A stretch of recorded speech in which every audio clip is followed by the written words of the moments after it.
মার্কেন্ডেয় পুরাণ মতে মহিষাসুরের অত্যাচারে যখন দেবতারা অতিষ্ঠ ছিলেন তখন দেবী দুর্গা মহিষাসুরকে বধ করেন।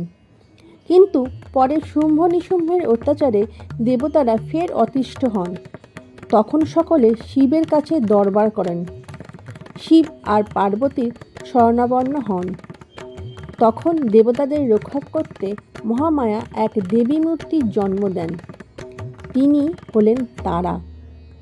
শোনা যায় এই তিথিতেই কৌশিকী রূপে মা তারা শুম্ভ নিশুম্ভকে দমন করেন। তন্ত্রমতে কৌশিকী অমাবস্যার রাতকে তাই তারা রাত্রিও বলা হয়ে থাকে।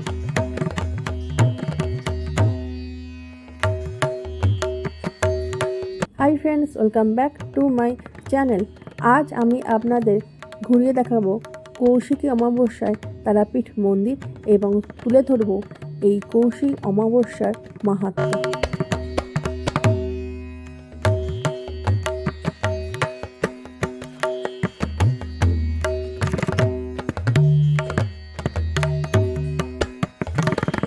কৌশিকী অমাবস্যা উপলক্ষে তারাপীঠ মন্দিরে ভিড় করেছে লক্ষ লক্ষ পুণ্যার্থী। প্রত্যেক বছরের মতো এবছরও কৌশিকী অমাবস্যা পালিত হচ্ছে বীরভূমে তারাপীঠে মহা ধুমধাম করে। তন্ত্র সাধকদের কাছে বিশেষ করে কৌশিকী অমাবস্যা অত্যন্ত মাহাত্ম্যপূর্ণ। প্রচলিত বিশ্বাস, এই দিনে আদ্যাশক্তি মহামায়ার আরাধনা করলে দেবী অশেষ কৃপা লাভ করা যায়।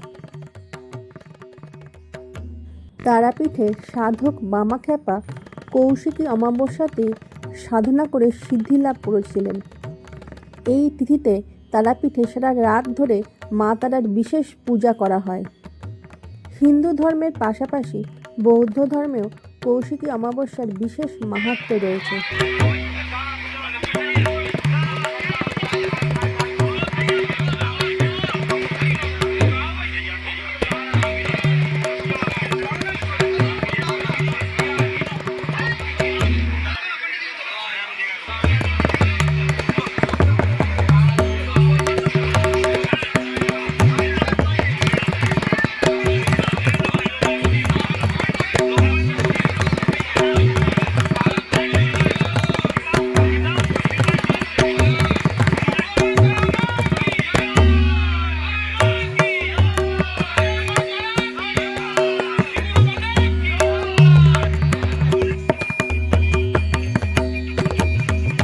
এবার জেনে নেওয়া যাক ভাদ্র মাসের অমাবস্যা তিথিকে কেন কৌশিকী অমাবস্যা বলা হয়। কে এই দেবী কৌশিকী? দেবী কৌশিকী আসলে আদ্যাশক্তি মহামায়ারই আরেকটি রূপ। কৌশিকী অমাবস্যার তিথিতেই তিনি শুম্ভ ও নিশুম্ভ নামে দুই অসুরকে বধ করেন। এই দুই অসুরকে ব্রহ্মা বর দেন যে একমাত্র কোনো অযোনি সম্ভূত নারী তাদের বধ করতে পারবেন। অর্থাৎ মাতৃগর্ভ থেকে জন্ম হয়নি এমন কোনো নারী হাতেই তাদের মৃত্যু হবে। কিন্তু এমন নারী কোথায়? তাই নিজেদের এক প্রকার অমর ভেবে স্বর্গ মর্ত্য জুড়ে অত্যাচার শুরু করে দুই অসুর ভাই শুম্ভ ও নিশুম্ভ। তখন সব দেবতারা মিলে মহাদেবের কাছে এই সমস্যার সমাধানের উপায় জানতে যান। এদিকে সতী দক্ষযজ্ঞে স্বামীর মহাদেবের অপমান সহ্য করতে না পেরে আগুনে প্রাণ বিসর্জন করেন। তাই পার্বতী রূপে যখন তিনি আবার জন্ম নেন তখন তার গায়ের রং ছিল ঘোর কালো। স্নেহের বশে শিব তাকে কালিকা বলেই ডাকতেন। শুম্ভ নিশুম্ভকে কি করে বধ করা যায় সেই পরামর্শ করতে সব দেবতাদের সামনেই মহাদেব তাকে কালিকা বলে সম্বোধন করেন। সবার সামনে তাকে কালিকা বলায় দেবীর মনে হয় যে স্বামী তার গায়ের রং তুলে মশকরা করছেন। অভিমানে মানস সরোবরের তীরে বসে তপস্যা শুরু করেন তিনি। তারপর সরোবরের জলে স্নান করে তার গায়ের সব কালো কোষ ঝরে যায় ও তার গায়ের রং হয় পূর্ণিমার চাঁদের মতন। দেবীর গায়ের এই ঝরে পড়া কালো কোষ থেকে সৃষ্টি হয় ঘোর কৃষ্ণবর্ণ অপরূপ সুন্দরী এক দেবীর। কোষ থেকে জন্ম হয় বলে তার নাম কৌশিকী। যোনিসম্ভূত এই দেবী ভাদ্র অমাবস্যায় শুম্ভ নিশুম্ভকে বধ করেন। এই তিথিকে তাই কৌশিকী অমাবস্যা বলা হয়। তন্ত্রমতে এই রাতকে তারারাত্রিও বলা হয়। এই রাতে এক বিশেষ মুহূর্তে নাকি স্বর্গ ও নরকের দরজা খুলে যায় এবং সাধক শুভ বা অশুভ শক্তির অধিকারী হতে পারেন। এই রাতে কঠোর তপস্যা করলে কুলকুণ্ডলিনী জাগ্রত হতে পারে, এমনটাই মনে করা হয়। মা তারার এই মন্দির ঘিরে রয়েছে হাজারো পৌরাণিক কাহিনী। কথিত আছে 51টি সতীপীঠের মধ্যে এই মা তারার মন্দির এটি একটি সিদ্ধপীঠ নামে পরিচিত। এটা কিন্তু সতীপীঠ নয়, এটা হচ্ছে সিদ্ধপীঠ।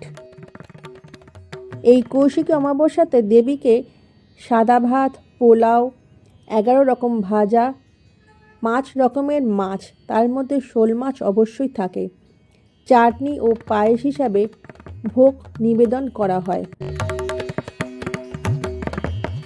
এই দিনে সকাল, দুপুর, সন্ধ্যা এবং রাতে দেবীকে বারবার ভোগ দেওয়া হয়, যেখানে সান্ধ্যভোজে থাকে লুচি, সুজি, 5 রকম ফল, 5 রকম মিষ্টি, ক্ষীর ও শীতল ভোগ। এই দিনে দেবী কৌশিকী অশুভ শক্তির নাশ করেন এবং শুভ শক্তির সঞ্চার ঘটান বলে বিশ্বাস করা হয়। তাই নিষ্ঠা ভরে পুজো ও ভোগের মাধ্যমে ভক্তরা মঙ্গল কামনা করেন। তবে এত রকম ভোগের মধ্যে এখানে এই দিনে কিন্তু শোল মাছ অবশ্যই দেওয়া হয়। এর পিছনে একটি গল্প আছে। এই তারাপীঠ মন্দিরেই আছে একটি পুকুর, যাকে জীবিত কুণ্ড বলা হয়। কথিত আছে জয় দত্ত নামে এক বণিক দ্বারকা নদীর ওপর দিয়ে নৌকায় চড়ে বাণিজ্য করতে যাচ্ছিলেন। সেই সময় তিনি তারাপীঠে নোঙর করেন। সেখানে সাপের কামড়ে তার ছেলের মৃত্যু হয়েছিল। তারাপীঠের নোঙর করায় বণিকের ভৃত্য রান্না করার জন্য একটি কাটা শোল মাছ পাশের একটি পুকুরে ধুতে যায়। পুকুরের জলের সংস্পর্শে আসতেই কাটা শোল মাছ জীবিত হয়ে পুকুরের গভীরে চলে যায়। ভৃত্যরা এই অলৌকিক ঘটনাটি বণিককে জানালে বণিক সর্পদংশনে মৃত তার ছেলেকে সেই পুকুরের জলে স্নান করাতে শুরু করে। আর তখন তার মৃত ছেলে জয় তারা জয় তারা উচ্চারণ করতে করতে নাকি বেঁচে ওঠে। তখনই বণিক বুঝতে পারেন এই পুকুরে কোনো ঐশ্বরিক শক্তি আছে। সেই রাতেই বণিককে স্বপ্ন দেন মা তারা, আর স্বপ্ন পেয়েই সেই দিনেই তারাপীঠে মা তারার পুজো শুরু করেন বণিক জয় দত্ত। আর এই ঘটনার পর থেকে এই কুণ্ডের নাম হয় জীবিত কুণ্ড। এই কুণ্ড থেকেই মা তারার নাকি আবির্ভাব হয়েছিল বলে শোনা যায়।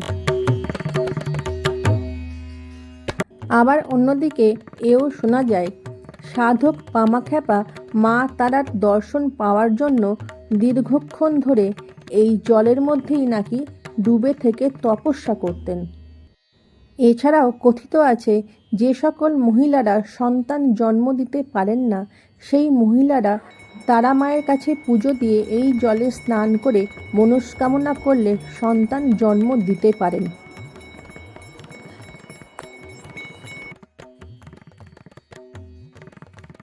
এই রকমই বহু অলৌকিক পৌরাণিক কাহিনী বর্ণিত রয়েছে তারাপীঠের বিভিন্ন পবিত্র স্থানে। প্রখ্যাত সাধকেরা সিদ্ধিলাভ করায় সিদ্ধপীঠ হিসাবে পরিচিত বীরভূমের এই তারাপীঠ। বশিষ্ঠ মুনি থেকে শুরু করে সাধক বামাখ্যাপার অলৌকিক কাহিনীতে পূর্ণ মা তারার এই প্রাঙ্গণ। ঐতিহ্যবাহী তারাপীঠে যে মানুষজন শুধু ভক্তির টানেই ছুটে আসেন তা নয়, ভারতসহ বিশ্বের বিভিন্ন প্রান্ত থেকে ইতিহাসের টানেও এখানে ছুটে আসেন অনেকেই। দেবীর আবির্ভাব ও পৌরাণিক কাহিনী বর্ণিত আছে তারাপীঠের অঙ্গে অঙ্গে। কথিত আছে ব্রহ্মার সপ্তম মানস পুত্র ছিলেন বশিষ্ঠ মুনি। তিনি সপ্তর্ষিদের মধ্যে একজন ছিলেন। বীরভূমের এই তারাপীঠ শ্মশান সংলগ্ন স্থানে তিনি মাতৃ আরাধনায় দীর্ঘ তপস্যায় বসেছিলেন। তপস্যায় সন্তুষ্ট হয়ে দেবী দুর্গা দেখা দেন। মাতৃগর্ভে তার জন্ম হয়নি বলে বর হিসাবে বশিষ্ঠ মুনি দেবীকে মাতৃরূপে দেখা দেওয়ার নিবেদন করেন। সমুদ্র মন্থনের সময় নীলকণ্ঠ পান করে মহাদেব শিথিল হয়ে পড়েন। দেবী দুর্গা মা তারারূপে মহাদেবকে স্তন্যপান করিয়েছিলেন। শুক্লা চতুর্দশীর দিন সেই মা তারা রূপেই বশিষ্ঠ মুনিকে দেখা দিয়েছিলেন তিনি, আর সেই থেকেই এই স্থানের নাম হয় তারাপীঠ। তবে আরও বিভিন্ন মত রয়েছে। বলা হয় বিষ্ণুর চক্রে সতীর দেহ যখন খণ্ড খণ্ড হয়ে গিয়েছিল, সেই সময় নাকি চোখের মণি বা তারা এখানে পড়েছিল। এর বাইরেও আরও অনেক পৌরাণিক মতামত ও কাহিনী রয়েছে এই তারাপীঠ মন্দিরকে ঘিরে।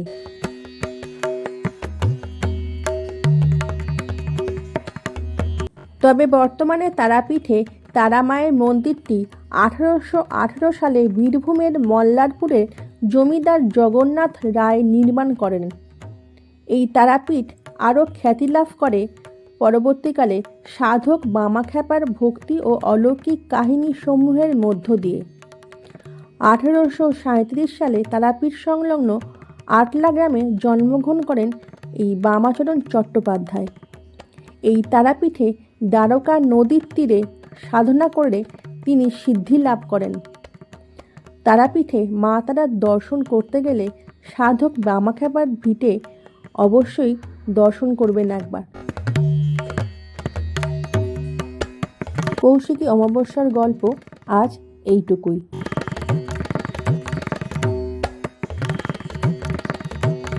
খুব তাড়াতাড়ি আবার একটা নতুন ব্লগ নিয়ে চলে আসব। আমার ব্লগটা ভালো লাগলে লাইক, শেয়ার আর কমেন্ট করে অবশ্যই পাশে থাকবেন। সকলে খুব ভালো থাকবেন।